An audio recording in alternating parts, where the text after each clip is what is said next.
The state we're in the moment, the state we're in any moment, powerfully impacts the meaning we associate to something. The state we're in the moment powerfully impacts the meaning that we associate to something or that we assign to something. So one way to change what things mean to you is just change your darn state. Is that true? I mean, if you're feeling great, do things just kind of bounce off you that normally if you're feeling upset? Would you change the way you look at them probably? Change the way you feel about it? You bet. So we need to really still manage our state. And we talked about that a great deal last session. I want to make sure that that's part of your life's work. Because your life's work is really learning how to live in a way where you spend most of your time enjoying yourself. Very little time in pain. Most of your time in pleasure, very little pain. And living your life hopefully in a way where not only do you feel good all the time, but the people around you feel good just by being around you. That because they're around you, they feel a lot less pain and a ton of pleasure. See, that's my idea of success. Success is when you've learned to live your life in a way where you experience tons of pleasure every day and almost no pain. And, simultaneously, where the way you live also causes the people around you to experience very little pain and tons of pleasure. Then you know you're really successful. Because if you feel good and nobody else does, you're a failure. Now, that doesn't mean you go around trying to make everybody feel good. Some people have an investment in feeling bad because they think feeling bad equals feeling good. Are there people that believe that, yes or no? Yeah, because they think if I feel bad, then people will notice me, or they'll love me more, or they'll help me more, or I'll get more attention, which means feeling good. People have weird crap they work inside their head about how to get to feeling good. Some people think I'm going to feel good when I make $1 billion. Some people are like, when I have this, this, and this, when I get married, have these many children, this and this, then I'll feel good. Some people have, well, I'll feel good if I feel bad, because then people notice me and make me feel good. Or you could just like choose to feel good. Which one do you think might be a more intelligent approach? Because who's in control there? You are. You don't have to worry about the environment. And by the way, when you're feeling good, it tends to make you want to feel even better. It makes you share good feelings with other people, which makes them feel good, which makes them reciprocate usually. Not always, but usually. Kind of nice. So the bottom line is we got to manage our state still. And as a reminder, as far as that's concerned, changing state means change the meaning. And the way you can do it is either by changing your what? Anybody remember from last session? Change your what? Change your what? Change your physiology. Physiology, again, means the way you move, the way you breathe, your facial expressions, your gestures. The way you use your body determines the way you feel. You got to remember that for the rest of your life. If you're not feeling the way you want to feel, the first thing you can do is just change the way you're moving. Emotion is created by what? Motion. Emotion is created by motion. You have 50 muscles in your face. A slight change in any of these muscles will radically change the way you feel. Remember we did this last time, I think. What I'd like you to do right now, real quick, is create some tension in your body, some tension. Then put a big, huge smile on your face while you're doing it and notice how it feels. How many feel somewhat excited when you feel this? Let me see your hands. You know why? Excitement has tension in it. The only difference is you send a different biochemistry into your body. You fire off different biochemicals when you make a smile.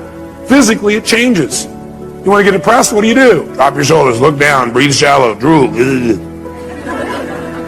Right? Change the way you move. Some people have limited emotions because they have limited motion. They're trying to express their feelings and they go, I have something important I want to share with you. Hear me. Feel me. I am man. Feel this? Versus, listen to me. Come on, let's make this happen. Let's do this. Do you understand what I'm talking about here? The more emotion you have, the more emotion you have. And there's certain emotions you're not feeling because you're not making certain movements happen in your face. You want to change that. You want to go for more. See, did I mention to you last time, when we talk about how certain people who live together for a long time begin to look like each other? Did I mention it? Do you remember why? Because in order to be in rapport, we like people who are like us. So we mirror back similar facial expressions. We do it enough, we literally mold our muscles to be in that way. And we use those kinds of emotions on an ongoing basis. A lot of people look like their dog. I don't have the explanation for that one. I don't know if they're mirroring in that case, right? Maybe they're trying to pick somebody like it, right? But see, the thing we got to realize is we got to control our physiology. So throughout this day, as last time, I want you to remember to live at level 10. You remember what that means? Living at level 10 means what you got to do is ask yourself on a scale from 0 to 10, where's my level of energy? 0 is dead, 10 is unstoppable. Which level is going to allow you to get more out of this weekend? Which one? 10, without a doubt. If nothing else happens from you coming to these fortune programs, but every time you get here, you demand from yourself for 4 days to live at level 10. Do you think you might develop a little stronger emotional muscle, yes or no? And pretty soon what used to be hard to do, like demanding 10, is the way you live. It's easy. It's like you can live that way easy, no problem. And now you go home and you live at that level. Does that impact your patients? Yes or no? Does that impact each other in the office? Yes or no? Does it impact your home life? Does that impact those ecstasy ideas we had about the relationship at home? Yes. See, if you're level 10 every time with your personal relationship, would that enhance it? Yes or no? So how do you determine whether you're at 10 or not? You decide to go there, and the way you decide to go there is you've got to ask yourself on a regular basis, where am I? See, I found the more you measure something, the better it gets. But if you don't measure it, you're not going to do well. If you set a goal on New Year's Eve, and then you check next New Year's, you're in trouble. Because you had one correction. It was at the end of the year, and it was too late.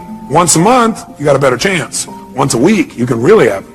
Once a day, you won't have a bad year, you won't have a bad month. The worst you have is a bad day. The more we measure, the better we get. So what we've got to do is ask ourselves, where are we on a scale from 0 to 10? Where are you right now on a scale from 0 to 10? Sit right now like you would if you're at level 10. Okay, that's clear, you weren't at 10 then, isn't it?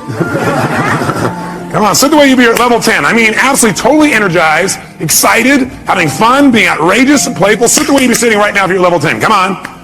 And oh, you're not at 10. Come on. Come on, this is not 10. Let me see 10 here.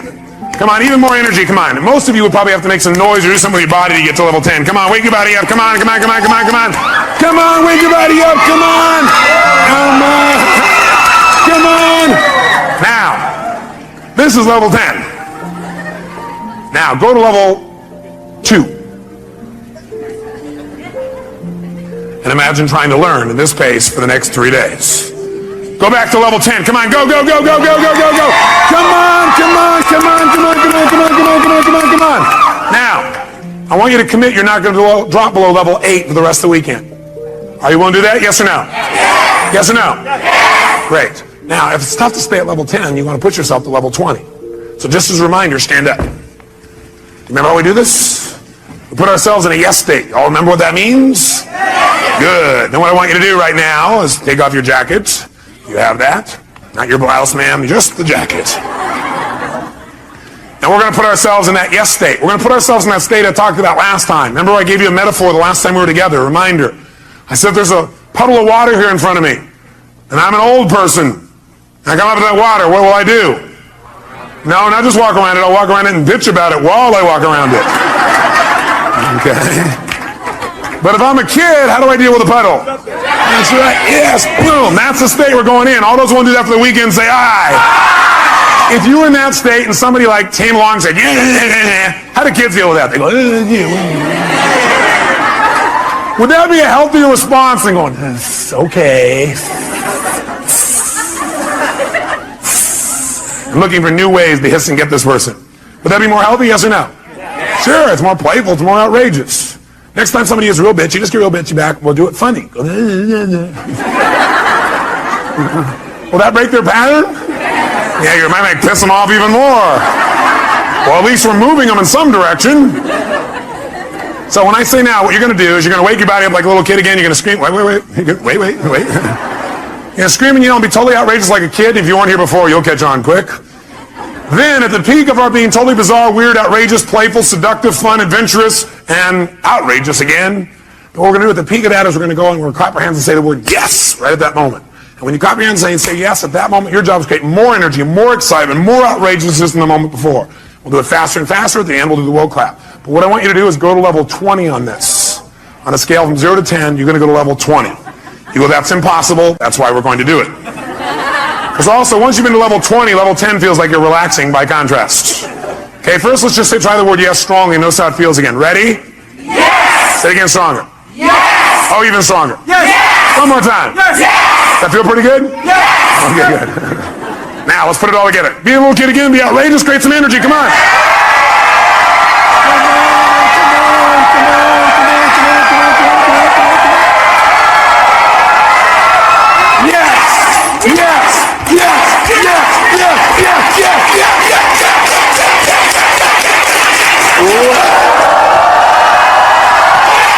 Now,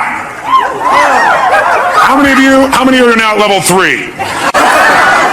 Now some of you here for the first time going, what have I gotten myself into? It's a cult! It's the yes cult.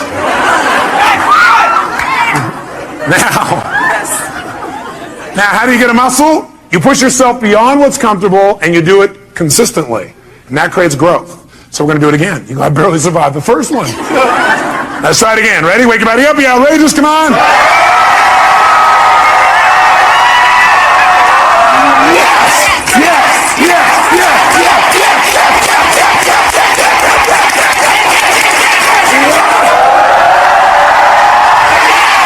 Now, in this state, if somebody had some petty upset with you, could you handle it?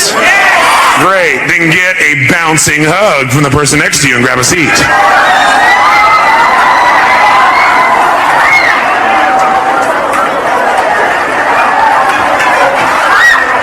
And grab a seat. All right. We said there were two ways, though, that we could change our state. One was to change our what now? Nice and loud. Or the other is to change our focus. Change the way we're representing things to ourselves. Like picturing things in our head is one way we focus. Somebody doesn't show up on time, we picture in our head, I'll see why, because they're out there messing around, because they don't care about me, because this and this and this. Another way we focus is by what we say to ourselves. We represent, oh, well, they're not doing it probably because they don't really love me. We talk to ourselves in certain ways. We carry those negative feelings. But if we change what we focus on, we change what we feel. If you think of something you're afraid of and you focus on it, will you feel it? You bet. If you wanted to feel depressed right now, how many could pull it off? No problem. How would you do it? You remember, don't you? A little reminder here. Just put yourself in a lousy physiology. Or, easily, another way you could do it, of course, mess up your biochemistry, eat in a way that drops your blood sugar through the floor. Or else could you pull it off? All you have to do is think of something that once happened that made you feel bad. Something from the past, and remember it again. That seems very intelligent, doesn't it? And feel bad about it once again. How many of you would go to a movie that was terrible over and over and over and over again? How many would think that would be real intelligent? Let me see your hands. But if you, one of your friends said, yeah, I'm going to this movie, I hate it, sucks, I'm going back there again. You go, how many times have you been to this movie? About 4,000. What would you probably ask them? Why would you go back there? Well, because I have to. Would you believe them? I don't believe you either when you tell me that. But I always believe in you because I know you know better. You don't need to go to those movies anymore. They're a bunch of myths anyway, made by poor directors. Lousy writers, lousy producers. You're a better producer, director, and writer now. You're probably even a better actor or actress. So why not create it the way you want it instead of seeing the same old movies over and over again? Most producers I know don't sit and watch their worst movies over and over and over again and feel bad about them again. What most of them do is they go, that was part of my learning experience. Time to move on. How else could you feel bad, by the way? You could do it currently, couldn't you? All you have to do is think of something you think you've lost that maybe hasn't even happened. Right? Or think of something that you want but you're not getting right now and feel bad about it. Or you could think of something that hasn't even happened yet and feel bad about it in advance. Couldn't you do that? Like, oh my God, and focus on what if this happens? Oh God, feels terrible, oh gosh.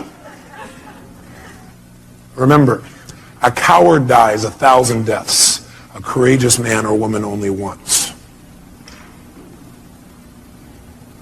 Because the coward runs it through the head about 8 million times and feels like they're dying 8 billion times. If you have any faith, any courage, then if it really ever does happen, you'll just deal with it once. You feel the pain only one time instead of stacked over and over and over and over again. If you want to feel good, could you do that?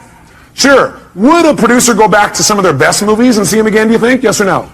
Would they even share some of those movies with their friends? You know what some people do? Some people actually take the worst movies of the past and go share them with their friends, their worst movies. Tell them all about all the gory details of it. And the friend goes, yeah, that's really great. Yeah. But see, a real great producer director shows them their current films, shows them some examples of films that are about to come called previews. Previews are rather exciting usually. Or they show them the best films of their past and share those with them so that people get to enjoy more of their life. Maybe even learn something. Who knows? But you could remember something that once happened that was great and feel good about it. You could think of something right now that you could feel great about, or you could think of something that hasn't even happened yet and feel good about it in advance. What determines what you focus on, though, is one thing: the questions you ask yourself. The questions you ask yourself determine what you focus on in that moment. What questions you ask are usually controlled by your beliefs. Because you could ask any question, but unless you do it consciously, you'll just ask the same questions that are in alignment with your old beliefs, your old BS, belief systems. So the bottom line is we've got to ask better questions. And I will tell you the question I want you to learn to ask The next time you get upset with someone, this is the first question I would ask myself if I were you. What else could this mean? What else could this mean? I will know a person is intelligent when I say this and this happened. I started to get upset, then I thought to myself, well, what else could this mean? You know, maybe it doesn't mean what I think it means. Maybe they weren't really being harsh. Maybe what it means is they're stressed. Maybe what I'm hearing from this person about what they said about me is not true. Maybe what it really is a distortion. Not that they mean to distort, but it's a distortion. Maybe what I've heard this person said about me is a deletion. Maybe this person is generalizing. Maybe this person heard it through somebody else. Maybe that person misinterpreted what I said. Maybe this whole thing isn't accurate. Maybe it's accurate, but they're stressed. Maybe I'm just stressed right now. Maybe what this really means is I'm stressed and I need to get more resourceful and be more loving. And I can handle this. Maybe what this means is it's a chance for me to go to the next level. What else could this mean? You're only upset when you've decided on a meaning that creates an upset. So if you're feeling upset, what else could this mean? Because again, how many of you have ever thought something meant something and been upset about it later on and found you were wrong? How many have done this? So wouldn't it be smart as a first step to always ask, what else could this mean? And search for other possibilities. See, with my friends, I always do this. If I care about somebody, I always do this. And what I've learned to do is even with people I didn't so much care about or didn't even know. What else could this mean?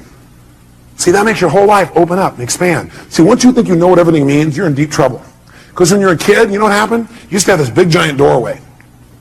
But then you became an adult, and you noticed the door. And you started to say, I know how this door works. And you close it a little bit. You said, I know how the world is, and you closed it more. I know the world is, and pretty soon, now you know how the world is. You absolutely know how the world was. See, when you're a kid, you didn't know how the world was. It was just amazing how big the world was. It was amazing how much wonder there was in the world. How much you could learn, how much you could grow, how stimulated you were. You were stimulated by all kinds of things because you didn't know for sure what everything was. You're always curious about what things were.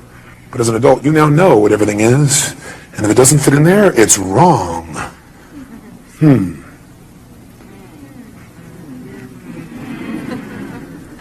want to open our door back open by saying, well, yeah, but what else could it mean? What else could it mean? What else could it mean? What else could it mean? What else could it mean? Feel a little freer. The other question I tend to ask myself is, do I know everything there is to know about this? Do I know everything there is to know about this? Somebody says something to you. They're really upset with you. Or somebody raises their voice. That means they hate me. What else could it mean? Well, it could mean they're stressed. Could mean they don't understand. Could mean they don't even realize they're yelling. Could mean that they need some support. Could mean what I know it means. It's a cry for help. Could mean that I'm oversensitive right now. Could mean that I react to voice tonality instead of real feelings. Could mean nothing. Could just be something that came and went. Do I know everything there is to know about this? No, I don't know everything there is to know about this. I mean, there's all kinds of things that could be going on. I don't know. Opens your world again. We're going to teach you to do this in a format that makes sense. Now, the thing that happens, though, if we want to be able to really take control of our meaning is we got to pay attention to our emotions. So in your notes, write down emotions. And under emotions, you might want to write the word negative emotions. Negative emotions. Negative emotions. And then as soon as you write it down, cross it out. The word negative, anyway. What are some of your negative emotions? Tell me what they are. Fear, what else? Pardon me? Hate, what else? Anger, what else? Guilt, what else? Worry, what else? Upset, guilt, what else? Frustration. I got a question for you. Are they really negative? I'm here to tell you there's no way they're negative. Every emotion you've ever had in your life serves a purpose. The reason it's negative is you've been calling it negative instead of getting the message it's been trying to give you. Every emotion you have, including those you think of as negative, those ones you call negative emotions, I call them emotional messages.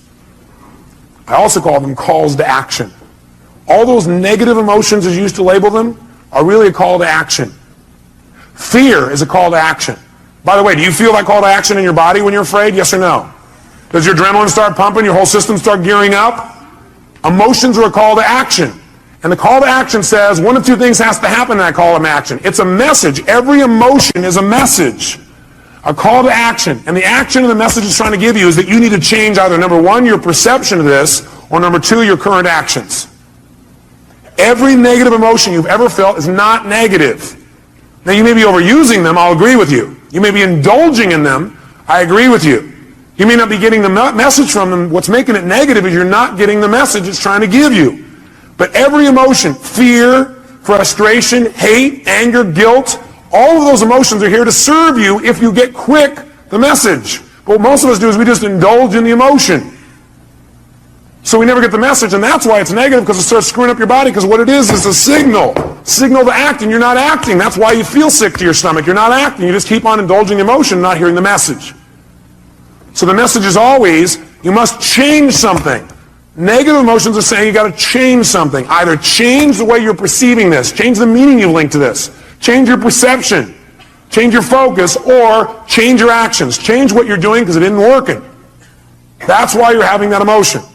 Don't make your emotions wrong. Appreciate them. Be grateful for them, but immediately then ask yourself, hey, what's the message that my emotion is trying to give me here? What do I need to change? My perception or my actions? Does this make sense? Yes, no? So then, how do we make use of it? Well, first of all, notice this. How do most of us deal with our emotions? Well, most of us deal with our emotions by suppressing them. In fact, before you write that down, actually, I put over here 4 ways to deal with emotions. 4 ways to deal with emotions. I think the number one way most people deal with their emotions is they try to avoid them. By the way, how effective is that? No. You might do it for a moment or two, but most people, they just try to avoid feeling. Isn't that true? People who don't like to feel negative feelings, they're so afraid of negative feelings, they try not to feel any feelings. Now, if you don't feel any feelings, you really are going to have some pain. Because that's what life is for. Part of the juice of life is expressing and feeling. But sometimes people have so much pain, they say, I don't want to feel anything. It never works, because eventually it comes out anyway. And then you feel bad about never having felt bad. You feel bad about the fact you didn't feel good. You have a sense of loss because you didn't feel things. Second way people try and deal with their emotions is they endure them. They're going to grunt it out. I'm going to endure these. I'm going to make it through this. I'll hang on to this. And again, this doesn't work. Now, they may try and disassociate after a while here again, or they may try and suppress the emotion. I'll just endure it. I'll just keep pushing it down, and I'll make it through it. I'll just endure it. That doesn't make it better either. Third way, what some people do, I don't know if you've ever seen this happen. I'm sure you've never done this. People compete to see who feels the worst. Some people do is they keep track of their emotions so they can share them with other people and compete. So somebody says, oh man, I feel like hell. Oh, you feel like hell. Let me tell you how I feel. You think you got a problem. Let me tell you my problem. You think you got the biggest problem. Check out my problem. It stands out to here. And people sit there and try and argue about who's got the worst problem. Right? Or the fourth thing that I don't have up there that I'd say is the fourth thing that people do is try and share their pain. Share their problem. They think, I can get rid of my emotion by sharing it with others. So they try and get other people to feel bad too. That way we'll be friends. We can share in the pain together. We must love each other. Are these very intelligent ways to deal with your emotions, yes or no? No, you don't want to avoid them. You don't want to endure them. You don't want to compete for who's got the biggest and worst emotion. Try and make yours worse than somebody else's. You don't want to share them. Make them feel bad too. What a friend you are. Instead, what you want to do is step 5. Learn from them and utilize them. You want to learn from them and utilize them. Now, in order to learn from them and utilize them, in order to change an emotion, we have to change what something what's to us. Starts with an M. We have to change what something what? Means to us. When we change what something means, we transform our emotion. We have a transformation. Does that make sense? In other words, if I'm feeling really upset about something, I'm angry, angry, angry. Do I have to communicate that to get off my anger? No, not necessarily. I'm angry because of the meaning I linked up. What if I change what it means in my head and I realize, hey, that's not what it means? Then will I feel angry, yes or no? Yes or no? If I'm really angry about something, I'm angry because of what I've linked up to it. I'm saying, well, I'm angry because they did that and that means this. But if I really analyze it and I look at it for a while and I go, God, that's a bunch of crap. It doesn't really mean that. Then I transform my feeling. Do I now have to go to that person and say, what you did made me angry? Yes or no? Yes or no? No, because I don't have that feeling. I truly don't have it. I'm not suppressing it.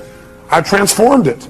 Suppression, however, is when you keep the same meaning. That you keep the same meaning. You're upset about something and you keep the same meaning. You don't change the meaning. All you try and do is stuff the emotion. You try to pretend it's not there. That's suppression. So if you keep the same negative emotion, you don't change how you feel about it. You just try and pretend it's not there. That's suppression, and that's when you get in trouble. So our goal is not just to take things and not suppress them and just express whatever we feel. Because if you just go express whatever you feel and you don't think it out, are you going to always communicate well? Yes or no? No, in fact, you may say things later on you'll regret in the heat of the moment because you're in state. So what you first want to do is see if you can transform it honestly and sincerely. And if you can't, then your goal is to get someone to help you to transform it. Go to the source and get the source to help you to transform this. So you know what? I felt this way about this. I made up this bizarre meaning. I know it's not true because I know who you really are. But this is like a crap I did in my head. Can you help me? I need to change this. Can you give me some more information or some feedback or help me to clarify this thing? Because I kind of screwed this up in my brain because I know that's not what you meant. But that's what I did inside my head. Can you help me out? Is that different than, you know something? The other day when you did this, I felt this. Which, by the way, implies what they did made you feel something. Is that true? Yes or no? Does anybody do anything and make you feel something? Yes or no? Yes or no? Absolutely not. Absolutely not. Now you have a right to feel the way you feel, but that isn't true that it's actually what made you feel that way. You chose to make yourself feel that way. You communicated that to yourself. So instead of saying, when you did this, that made me feel this, that's implying that somebody made you do something, and that takes responsibility away from the one person who can change your life, meaning you. So I request in the future this. Nothing wrong with any of that. What we want to do is enhance it. The way we want to enhance it is come from the place of, I'm communicating because I want to transform something and I'm responsible, not them. You know, I need your help. I need your help. The other day when this thing happened, I used that to interpret that to mean this. And I know it's not true because I know who you are. I need some clarity. Can you help me out? I got to clean this up. And me. Who's responsible? By the way, will they want to help you? Yes or no? And by the way, what you're really doing here is making clear what you're really doing, which is you're doing a cry for help. Maybe not crying, you're making a request for help instead of crying. Make sense? And people hear this is a request for help. Do we want to help other people? Yes or no? Especially us, we're all in the helping business. That's why we do what we do. That's the bottom line.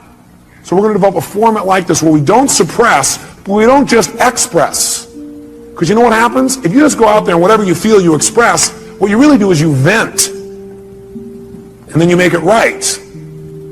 Or you demand. See, venting and demanding does not make communication better in the long term. How many would agree with me on this? Okay. We want to go to a different level. We want to transform our communication. We want to transform what things mean to us. Now, here's what I want to be able to have you do. I want you to be able to take the emotions that you're experiencing and be able to deal with them quickly. So I want to give you 6 steps to changing or dealing with, not dealing with, but I guess utilizing is the right word. 6 steps to utilizing any emotions you feel that you used to call negative, which now I call emotional messages, or calls to what? Calls to action. Whenever you're feeling a negative emotion, which we're now going to call emotional messages, it's a call to action, and it's saying you need to change something. What do you need to change? One of 2 things. Repeat back. What are they? Change either number 1, you're what? No, well, you could change your physiology, but if you are getting feedback right now, you're getting a negative emotion, that negative emotion is a message. It's saying you got to change either your perception or your actions. And your actions could be the way you're using your body or your focus or whatever.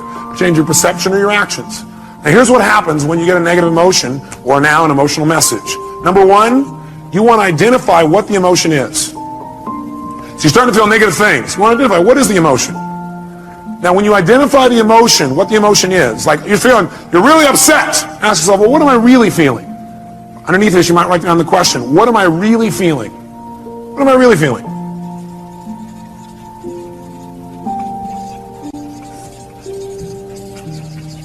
So when you say, I'm upset, I'm going to say, what am I really feeling? And what might your answer be when you say, what am I really feeling?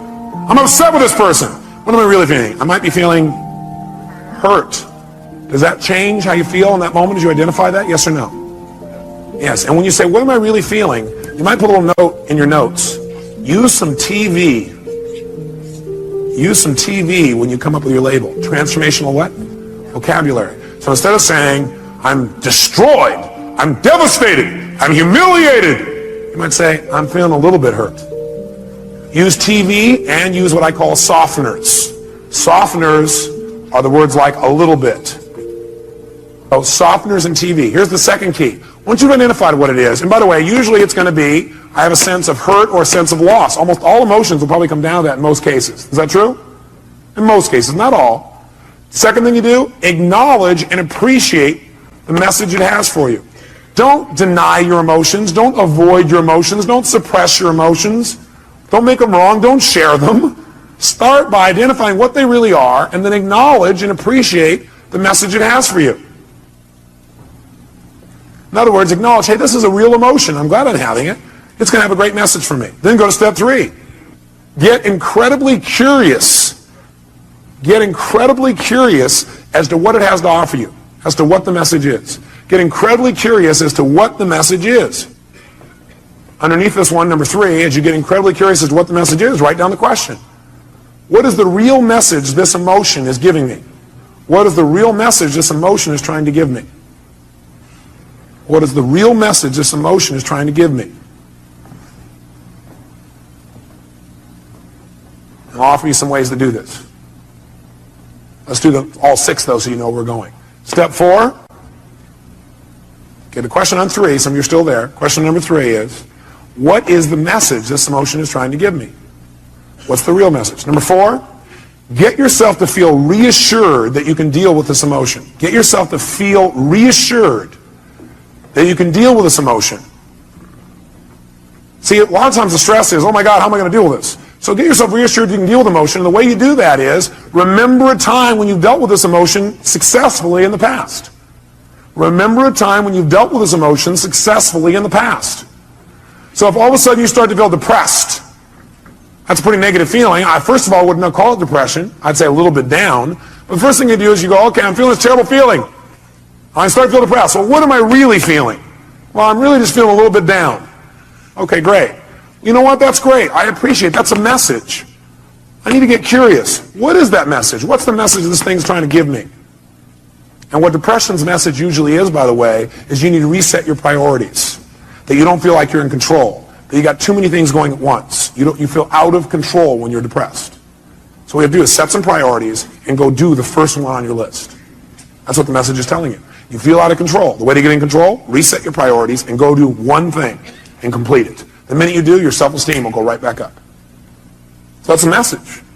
So what's the message it's offering me? And by the way, I'm going to teach you the 9 most powerful emotions that you probably experience, what their messages are. So you won't have to wonder about this. You'll know what they are.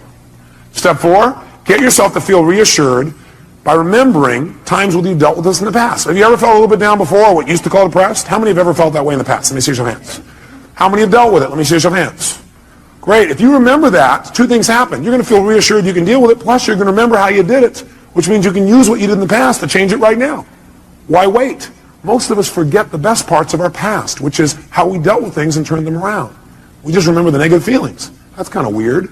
Maybe we need to manage our memories better. Remember the things that have resources for us and forget the things that don't. Number 5, get certain that you can handle anything like this in the future. Get certain. Not only can you deal with the emotion you have right now, but what you should do is use this as an opportunity to be certain for yourself. Get yourself certain. If it ever happens in the future, I'll handle this emotion quicker and easier. Get certain that you can handle anything like this in the future by rehearsing yourself dealing with it in the future. In other words, think of a time in the future where this depression could have come up and feel yourself rehearsing again. Use this as a tool of empowerment. So you remember a time when you were depressed before, you a little bit down, you turned it around. It took you a while, but you turned it around. You remember what you did. Oh, I dealt with this before, I can deal with it again. And then you say, let me take this opportunity to get certain that I can handle this if it ever came up in the future. And the way I'm going to do that, I'm going to sit down right now, and I'm going to think of, okay, what kind of things might happen in the future? I might get depressed. Well, I might expect something didn't work, feel bad about it. Let me think of a time like that. Okay, let me see myself, hear myself, feel myself deal with it. You see, hear, and feel yourself dealing with it easily. And you do this 2, 3, or 4 times. If you keep doing it 2, 3, or 4 times, then in the future when it comes up, guess what your brain will do? Your brain will go, oh, I can handle this. I'm already prepared. How many are following the logic of this? Let me see your hands. Okay? So get certain you can deal with it in the future by rehearsing. And by the way, remember this. You might want to put this in your notes. Your brain cannot tell the difference between something you vividly imagine and something you actually experience. Your brain cannot tell the difference between something you vividly imagine, where you see it, you hear it, you feel it, you taste it, you touch it, you smell it in your mind, and something that actually occurs. If you doubt this, have you ever had a dream where it was so real you had every physical response to it? How many have had a dream like that? Okay, you can have a dream anytime you want, even while you're awake. All you have to do is rehearse something in your mind enough times, vividly enough, and it's real. If you over and over again rehearse yourself dealing with emotion easily, then it's real. Next time it comes up, you've already got the programming. You already have the resources to turn it around in a heartbeat. Then this emotional message, it's dealt with for the future, not just for today. And the sixth step, take action and change your life. Whatever the message is, take the action that you need to take and change your life. Do something. Doing something always will change how you feel. You feel bad because you're not doing anything. And by the way, you'll continue to feel bad until you do something to change. So you do anything, it'll improve you and move you in the direction you want to go. So let's take another example. What's another negative emotion you feel? Let's hear an example of one you felt recently. Somebody raise your hand. Rejection. So what's the first step when you think you're feeling rejection? What's step number one? Come on, guys, what is it? Identify it. Specifically, identify what the emotion really is. Let's call it that. Identify what the emotion really is. Identify what the emotion really is. So you ask yourself, what am I really feeling? So a person said rejection. What were you really feeling? Shh, no, let him answer. That's your answer. His answer was disappointment. Is that different than rejection, yes or no? Yes or no? Yes, and by the way, when he realizes he's just disappointed, it's not as intense as rejection, is it? What happened with one question? His pain just dropped. Still painful probably, but not anywhere near as intense. Am I false or true on that? Okay, great. Now, so he's disappointed. Great, so now he knows when he really is disappointed. He might even add some TV or a softener here. And the softener might be, he might say, I was a what? A little bit disappointed. Well, a little bit disappointed. Okay, that makes it even less. Now what does he do? Number two, does he make himself wrong for feeling that way? Yes or no? Yes or no? What does he do? He needs to acknowledge and what else? Appreciate the fact that he's getting a very valuable message. And it's a message he needs to change something. He needs to either change his perception about it so he's no longer disappointed, or he needs to change his actions so he doesn't be disappointed now or in the future. Step three, what does he need to do? Get incredibly what? Like a little kid? What? Curious. When we're curious, do we learn things more? Do we learn better when we're curious? You bet. So he needs to get incredibly curious about what this message has to offer him. If you were really curious, what do you think that message really had to offer you?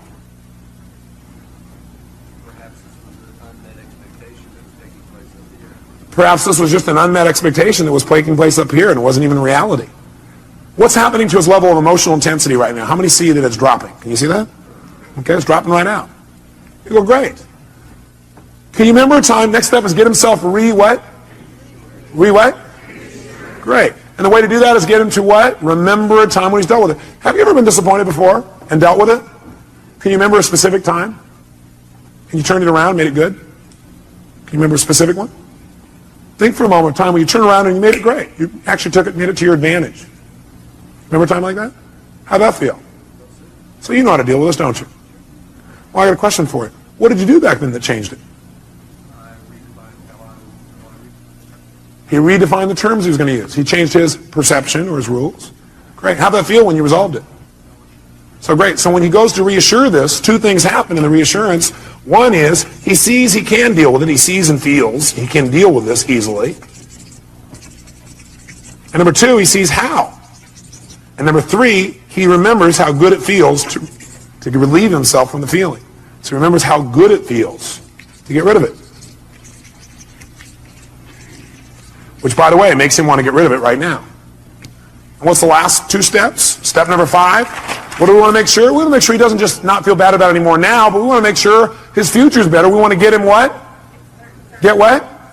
Certain that he can handle this in the future. So he probably feels pretty certain right now, but you know what I'd like you to do? I'd like you to think some other area in your life where possibly in life you could have gotten disappointed in the future. Some kind of thing that might come up. Can you think of something that could come up and do that? Look, he's already knows. Close your eyes for a minute. And just for a moment, what I want you to do is I want you to think of that thing starting to happen when you start to get disappointed or feel rejected, actually, is what you did initially. Then you realize you're just disappointed, and then you just handle it. See yourself handling it in the future even better than you have in the past. And notice how good it feels the minute you handle it. Can you feel that? Think of another time, something else that could happen in the future, where it might have been a real major disappointment. But see yourself handling it real quickly, real easy, getting off and making it work, and notice how good you feel as soon as you handle it. Got it. Okay, do it one more time. Do 3. Do a third one. Some other area of life where you're really disappointed. See and feel yourself handling that real easily, real quickly. Got it. Good. How do you feel about your ability to deal with this in the future? More confident. Yeah. How many can hear it in his voice? Can you hear that? Hear the depth in his voice. And the last thing is, Go take action and change it. He may have already done that if it was changing a perception. Or you can go do it physically. How many follow the system? Okay, we're going to do one more. I need a volunteer up here so everybody can see this person, because if you would have saw his face just now, it changed. Somebody who's had an emotion that you really, recently had and it bugged you or created some negative feeling for you. Somebody's got one of those. Oh, nobody in the whole room. God, I don't want to be out there. I know what he'll do. Boy, all these people here are pointing to this guy here. Is that your staff pointing at you, Dr. Bob? Dr. Bob, give him a hand. Yes, indeed.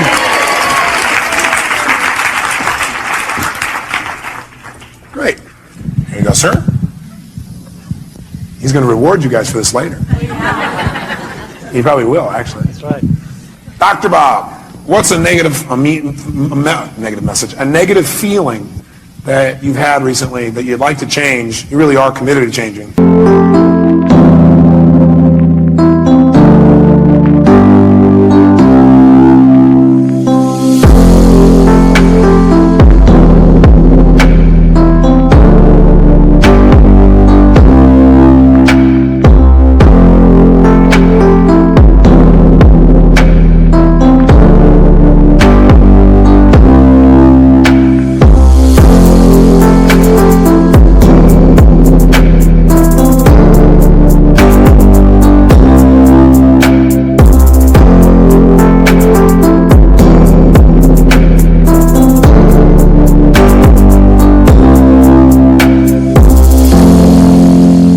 That's been bugging you. Disappointment and rejection. Disappointment and rejection. Well, it seems a lot of that's going around. Must be catchy. It's the rejection virus. People are spreading it. Okay, well, which one would you like to deal with? Or are they tied together? Well, actually, it's probably... What question did he just ask? For him to say, actually, it's, he's already done step one. What's the question he just asked? For him to already say, actually, it's, what did he ask? He first of all started to identify what the feeling really was, didn't he? And the question he asked is, what am I really what? Feeling. What are you really feeling? Anger. Anger. What's that really? Well, what that really is I was angry because I felt rejected. Okay. And I was really disappointed about what happened, the circumstance. So what's he done? He's managed to stack his negative emotions one on top of another. And by the way, this is unique to Dr. Bob. Nobody else you know does this, do they? But what are you really feeling? All that stuff, what's behind all that stuff? You just really feel what? Rejected. Rejected. Disappointed. I mean, it was discounted by... Does he look like a computer that keeps running the same program over and over again? He's a reject, disappointed. He's running right back through the thing. Do you feel hurt? Yes, yeah. Do you feel rejected or do you feel hurt? I feel hurt. Do you feel disappointed or do you feel hurt?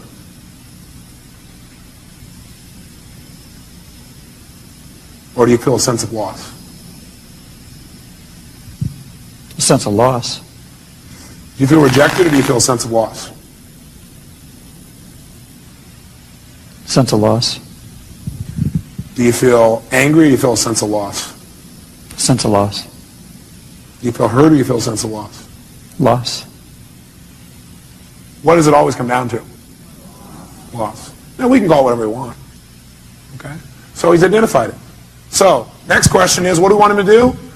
Should he feel bad about having those feelings, yes or no? No, you know what? These are valuable messages that are coming to you. They really, truly are. But what you should feel bad about is indulging in them and not using them. Not learning. You want to feel bad if you don't learn anything. Then feel bad. And then get tired of feeling bad and just decide to learn something. Because you can learn something as soon as you ask, what can I learn from this, right? So right now, instead of making them wrong, what I want you to do for a moment is really appreciate those emotions. Acknowledge the fact those emotions have a valuable message. And then immediately get what?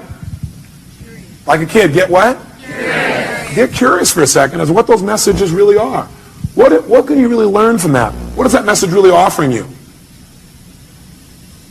In other words, let's go back up to the first one you said, rejection.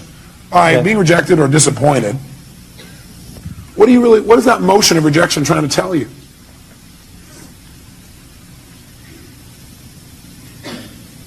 The relationship's important. Love's important. It's telling him that relationship's important, that love is really important to him. Is that a valuable message? Yeah. What was that disappointed in telling him? What was the message it was trying to tell you?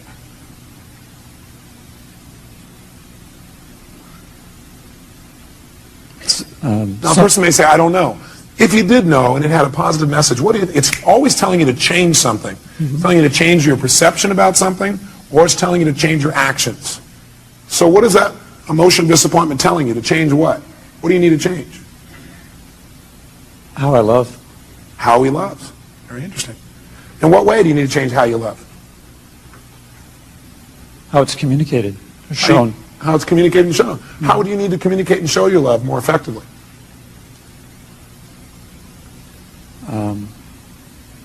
I'm curious. Is that better than feeling rejected, disappointed, and lost? Yes or no? Yes. Is this a powerful transformation in this man? Yes or no? Yes. Okay, good. So stay curious, because that's it. Instead of going, oh, I don't know the answer. We don't know the answer, and you're a little kid. What do? You get even more what? If you don't know the answer, don't go, oh, God, I don't know the answer, but at that time, I don't know, I feel so good. Instead go, I'm getting more curious. You have plenty of time, because curiosity is valuable. What would you get? Need to be more, I'm confused. Good. Confused means you're about to make a change. Is that true? See, when you know what things mean, you'll just keep doing it the way you've always done it. He was not confused when he went, I'm disappointed, I'm rejected, I'm frustrated. In fact, he kept doing it over and over again because he was not confused. He knew exactly how to do that. Now he's confused. His little brain's going, this little computer program's not working the same way. So, So the question always help him out with is, what do you need to change in order to no longer feel this? Do you need to change your perception or your actions or both? And what do you need to change about your perceptions? What do you need to change about your actions? You might want to write that down. But go ahead. So my action should be different. I mean, if what I did didn't work, I need to try something else. That's right. So I need to communicate that differently or behave differently. Okay. And how many hear what he just said? Did you understand what he said? He said, what it's saying is, the way I communicated, the fact I got rejected, is a message that love's really important to me, and that I need to change the way I'm communicating so I get what I want. Because obviously it didn't work, so I got to change my approach. Is that true? Is that different than I'm not worthwhile as a meaning, or they don't love me as a meaning? Yes or no? Huge difference in how he feels. Have you ever felt rejected or disappointed in the past and dealt with it really powerfully or really effectively? Yes. Do you remember a specific time? Yes. Okay, go back to that time. And remember how you dealt with it and how you turned it around and made it something positive. Okay. How'd that feel, first of all? Great. A sense of accomplishment. Yeah, that's right. And how did you do it? I took action. What did you do? Take action. How did you do that? What did you do? I started doing things differently. Oh, great. Expressing myself differently. Did it work? Yeah. Wow. By the way, what is this doing now? It's teaching his brain, if you do this, you're going to get pleasure. What you used to do gave you what? Pain. The brain is always trying to avoid what? And move towards what? He's teaching his brain right now. He's rewiring his brain a little bit here. Now, by the way, I keep using these computer metaphors, and I see some of you get pained when I do that. And I think it's because you think, oh, do you think I'm just a computer? No, I see you as a spiritual being who also has a filtering system. And that filtering system sometimes you allow to take control and keep you from doing what you do naturally, which is just love and appreciate other people, including yourself. Okay? So we got to deal with both sides. How it is, how we operate unconsciously, as well as who we are. We want to deal with how we operate so we can be more of who we are. Now, I'd like you to think about this for the future. First of all, you feel pretty good about you being able to deal with it right now? Yes. Yeah. And by the way, does he really look like he can deal with it now? Yes or no? So think about the future. I'd like to think of some place in the future where you could have felt rejected or disappointed. Something that could come up that could cause you to feel rejected or disappointed. Okay. Okay? Close your eyes if you would, and see yourself using your skills and handling it 10 times better, quicker, more easily, turning it around right away. And feel how good it feels to turn that around. Okay. How does that feel? Feels good. Yeah. Can you do it? Yes. Easily or hard? I can do it. You can do it. Okay, great. So now I want you to do it. That's great. So now I want you to close your eyes, and I want you to think of another time when it will come up. Only this time I want you to do it easily. There are resources inside of yourself you haven't thought of before, and I want you to do it and even enjoy it. Turn around and make it happen easier and quicker. Okay. Okay, look at it. If I ask him to do it, can he do that? Yes. Yes. I'm asking him a better question. It gives him better resources. Okay. Can you see yourself handling it quicker and easier in that one? Yes. How does that feel? Great. How many see the difference and hear it in his voice? Great, let's do one more. Think of something else that could come out in the future where you could have felt rejected, disappointed, but now, heck no, you handle it really easily, real quickly, just like this. Okay. Have you already done it? Son. He's getting a little faster at this, isn't he? He's got some experience. How do you feel when you do that? Super. Super. Look at him. Look at his face. Now, if someone were to say, I'm going to reject you now. Thank you very much. Give him a hand. Thank you very much, sir. Thank you.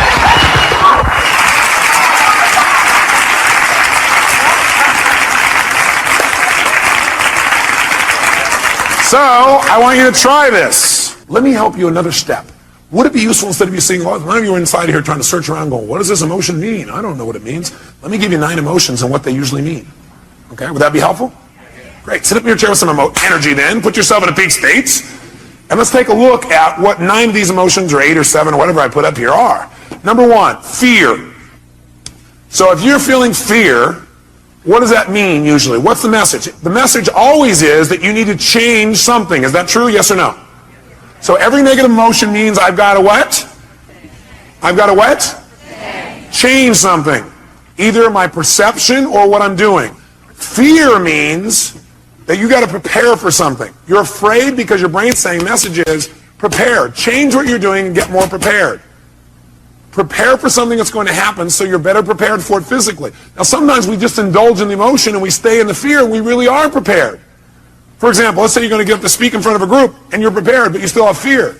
It's because you got the message, you did the work, but you didn't shut the emotion off and say, you know, I am prepared. No reason to be afraid anymore. I'm ready. I'm ready.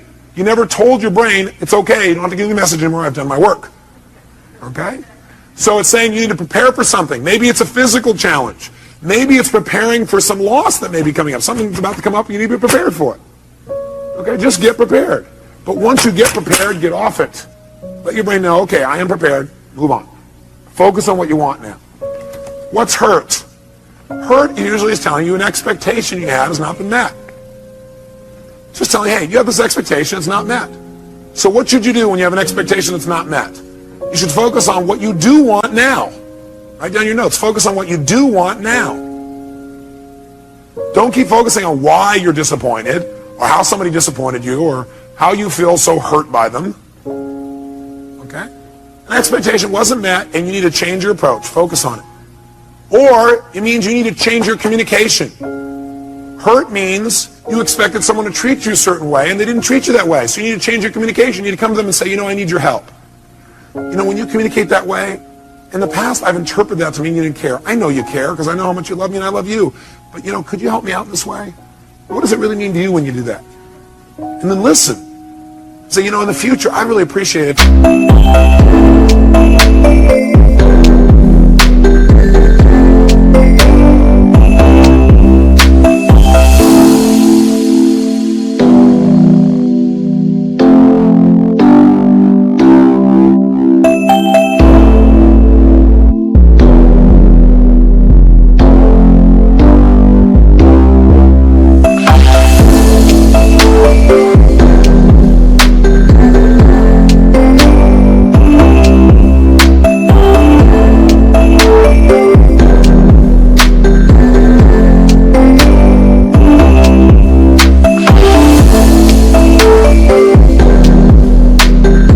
If you do it this way instead, would that work for you? Would you be willing to do that? Okay, great, fantastic. It's a message that says you got to communicate your needs better if you're feeling hurt.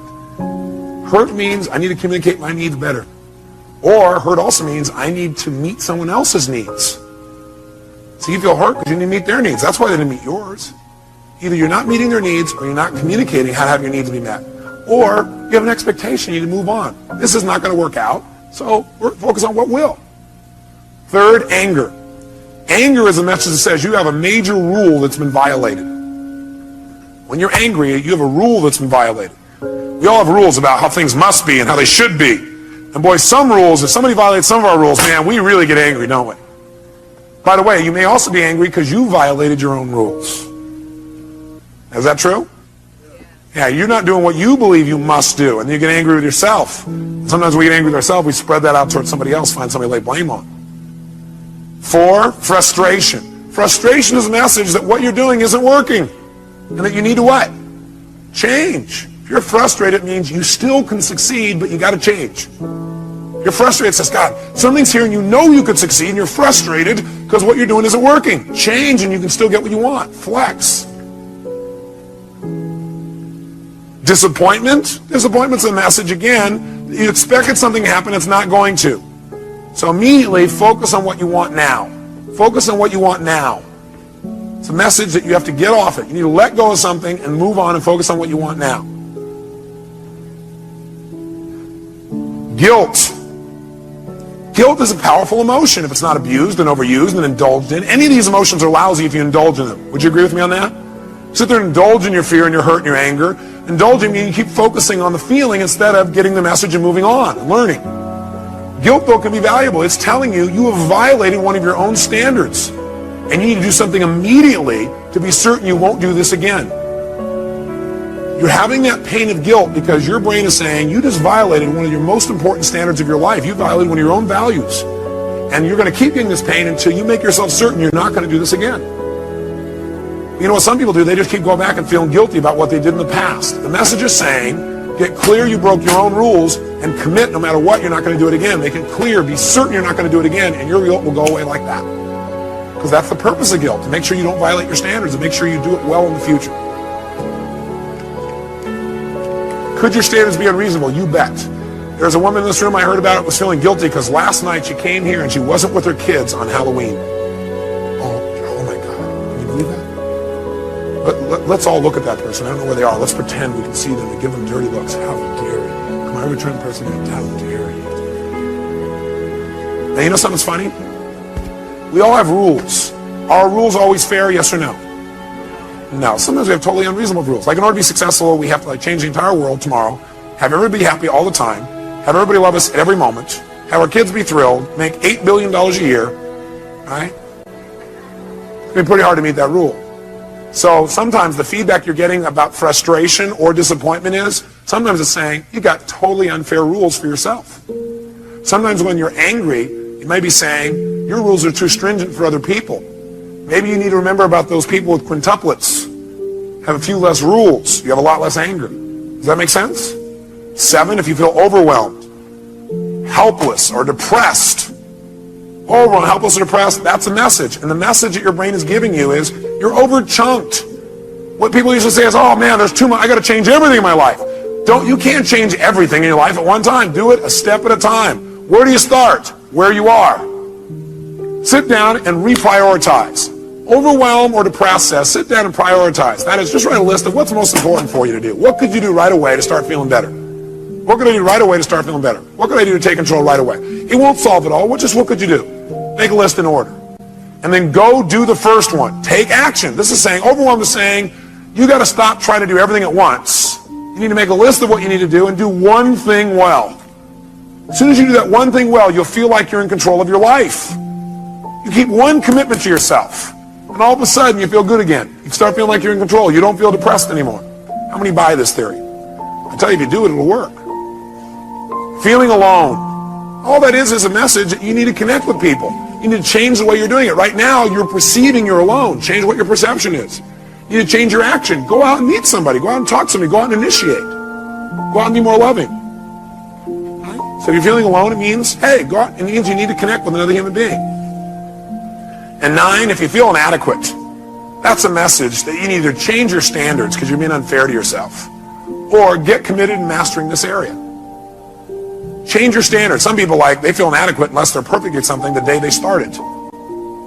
How many were great the first day that you ever tried to tie your shoes? No.